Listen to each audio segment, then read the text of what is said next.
If we vote with our money for projects we believe in, we can create a future where our society is driven by new ideas. It need only begin with private driveways and parking lots. Once the ball gets rolling, it'll create a momentum all of its own. So the future of transport has finally arrived. Solar freakin roadways are here. Finally, we can see them working. I mean, you remember the claims, right? Solar freakin roadways.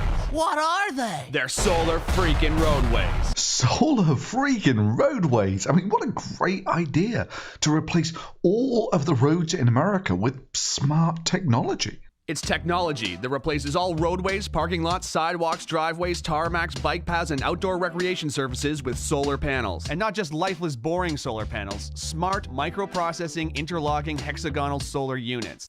And how the Department of Transport spent hundreds of thousands of dollars supporting them. Solar panels that we can drive on. These solar panels create energy. Solar pavement that powers the Welcome Center. That's MoDOT's plan for the future. Missouri Department of Transportation's Tom Blair is in charge of the project. Road to Tomorrow is our effort to seek new innovations that create new revenue streams for Missouri transportation. 2 years of research led them to such great discoveries. The solar panels generate more energy if you point them towards the sun. By testing these rooftop solar panels, and we've got one that's angled toward the sun and one that's flat. With the information we gather here, we'll be able to accurately tell them how much energy this parking lot will produce at this particular location. Truly, they've been spending their $2 million of Kickstarter money wisely, rediscovering the absolute basics of solar power like tilt angle. Not to mention the over $1.5 million of taxpayers' money that they've had for this. Now, it turns out the first solar roadway isn't actually in Missouri. It's in Sandpoint, Idaho, home of the inventor of solar roadways, one Scott Brushaw, who of course has the backing of the state senator. This is exactly the kind of over-the-horizon thinking that has brought Idaho's own Solar Roadways to national and world prominence. So what does the Solar Roadways prototype actually look like? I've got some of them hooked up and running so you can see the patterns and what the LEDs do. The first Solar Roadways test area set up in Jim Jones Square wasn't quite complete, but there was definitely something to look at. I know those who want to tear it down will say that it's actually not a roadway, that it's never going to have a car drive on it or a vehicle of any sort drive on it, but it's still definitely a footpath. Actually, no, it's not even a footpath. It's just a paved area in the middle of town. But it's going to generate lots of power, and people are going to be able to see that on the web. Until, of course, you go to that web page and find it's blank. More on why that's actually quite funny later.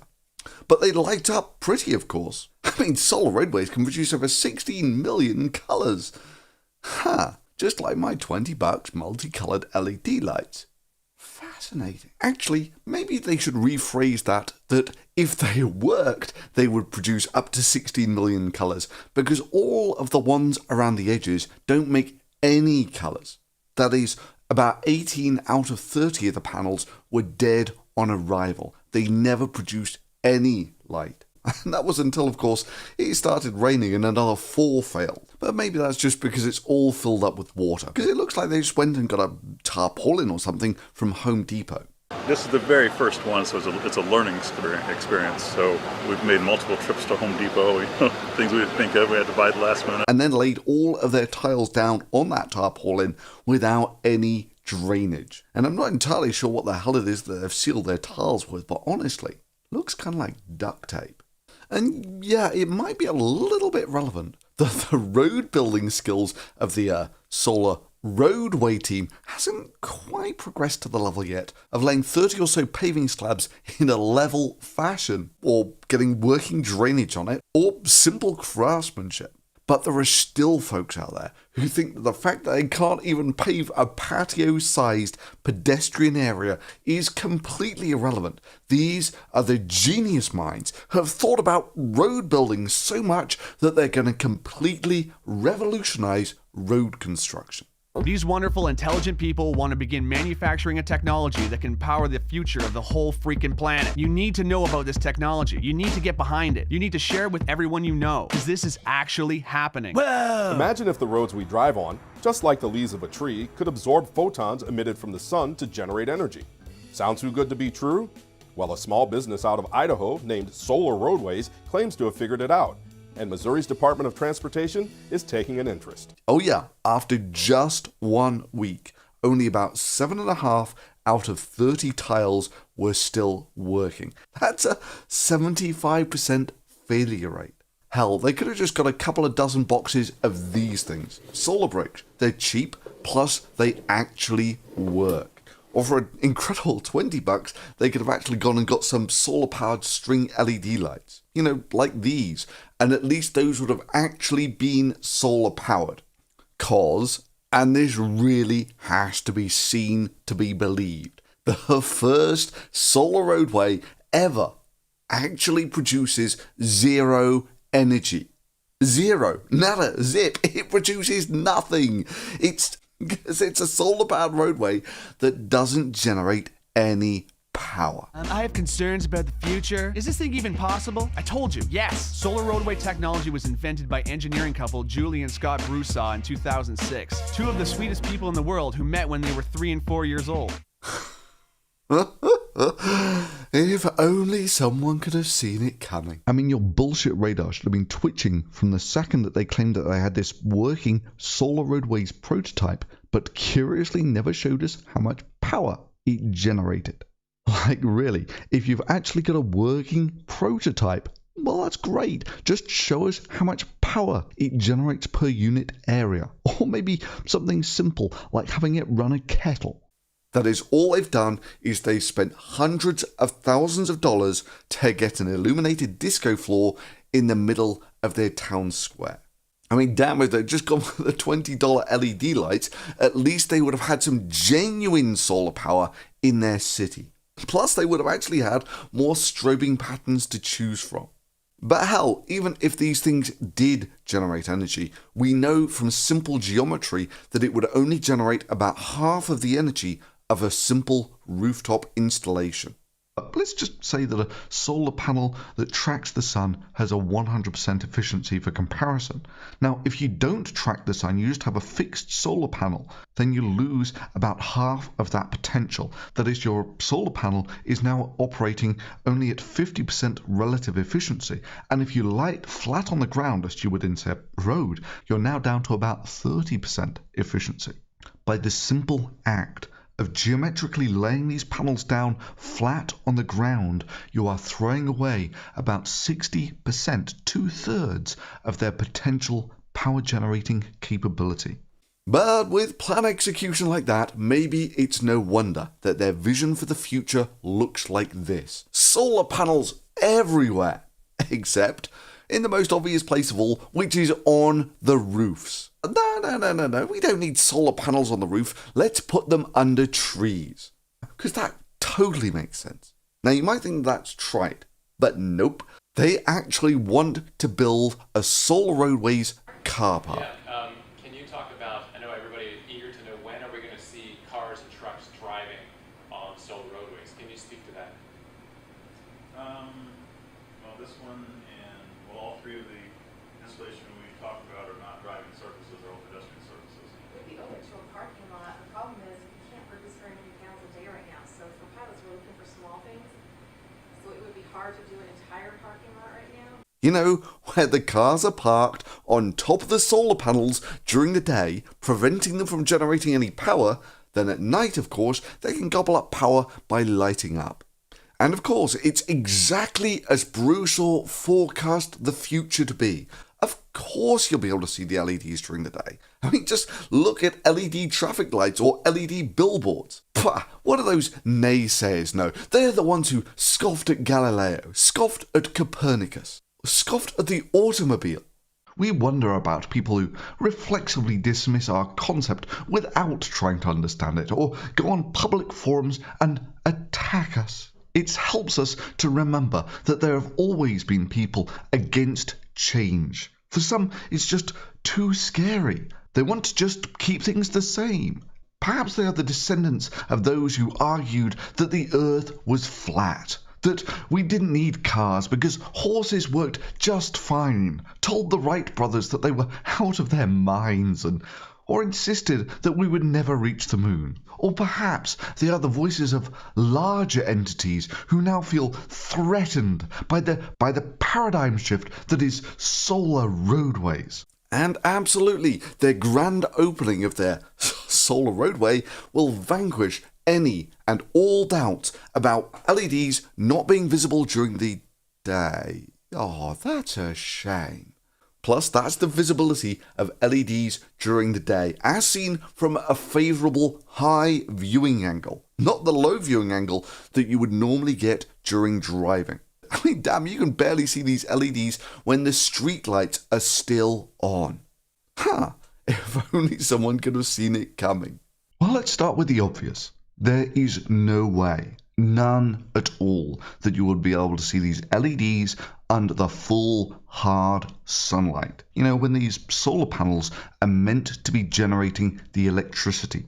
So here I have some very bright LEDs, which I can have in white, blue, green or red, and now I have them out in the sunlight for red, green and blue and white. So as you can see, once you get into the full light of day, it really isn't quite the same thing as doing it at night. And sure, according to this guy, these solar panels are also going to be heated.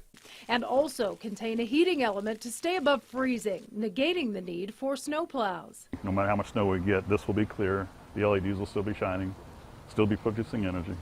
However, they're not going to be heated depending whether there's ice on the panels or not. They will always be heated when the temperature is below freezing. That is, for the entire winter in Idaho, they will be heating this patch of sidewalk to freezing point, whether it needs it or not. Yeah, it's a fantastic way to contribute to global warming, is to actually heat up the pavement when it doesn't need it. Well, you'll be glad to know that the city of Sandpoint only budgeted $500,000 for this. That's about $16,000 per panel, which as far as I can tell is actually mostly a state grant, with a further $40,000 being spent by the people of Sandpoint. And so this was the mayor saying that the installation was mostly done by city workers. Well, and I can speak to that a little bit then. So this was primarily funded from the Idaho state grant, so it's mostly state tax dollars. There was a small amount that came from Sandpoint Urban Renewal, and then of course City of Sandpoint did provide some labor from our street crew. Either way, they seem pretty sure that this installation, budgeted at about $500,000, is going to earn its money back by powering a fountain and the lights in the restroom. Will be laid down here so the public can watch how they light up to create lines for roads, parking lots, and more. They'll produce power for nearby restrooms and this fountain. Now, sure, you could have gone with a regular solar installation, and a regular solar installation that would generate about twice the power of this would cost you about $5,000. Or looked at another way, the city of Sandpoint could have given away 99 free solar installations that would generate about twice as much power as this one. And that's, of course, assuming that at some point in the future, they actually manage to get this thing to work, and to get it to work at reasonable efficiency. Yep, they could have given away 99 systems that would generate twice as much power as this, and still had enough money to put a similar system on the roof of their restroom that would generate twice the power of this Solar Roadways. Sad thing is that Solar Roadways continues to get wall-to-wall favourable coverage in the media. Broussard says he already has orders from other cities around the country, and he says that he's hoping one day there'll be solar roadways all over the place. We're looking at how the LED lights work. Even though it's on a sidewalk, we're going to have a lot of fun playing around with LED lights, seeing how bright they are in the sun and stuff like that. We want to do that. Federal Highway has research dollars they're allowing us to use. Federal Highway Administration has already provided Solar Roadways with 3 separate research grants to deploy and develop their technology or their innovation. So they've already done that. Imagine if the pavement you drive on would never ice over, didn't have potholes, the lines light up on their own, and the pavement would generate electricity. A small company from Idaho named Solar Roadways is making an impression on MoDOT.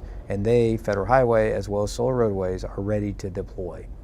And we are the DOT that are working with Federal Highway and Solar Roadways with some Federal Highway research dollars to begin that first public deployment of their technology by a state DOT. With hundreds of thousands of dollars of funding from the state. And hey, let me just tell you what their next conclusions are going to be. That glass is fundamentally too soft a material to make road surfaces out of. I'm just going to rub one against the other, and almost immediately we'll see that this is an absolute no-brainer. That this would just, with the asphalt composite versus glass, you're just going to end up with ground glass in very short order. And that hexagonal tiles are actually a really stupid method of paving a road surface. Force the tiles to slowly work their way loose. Sure, these processes can take days, months, or even years.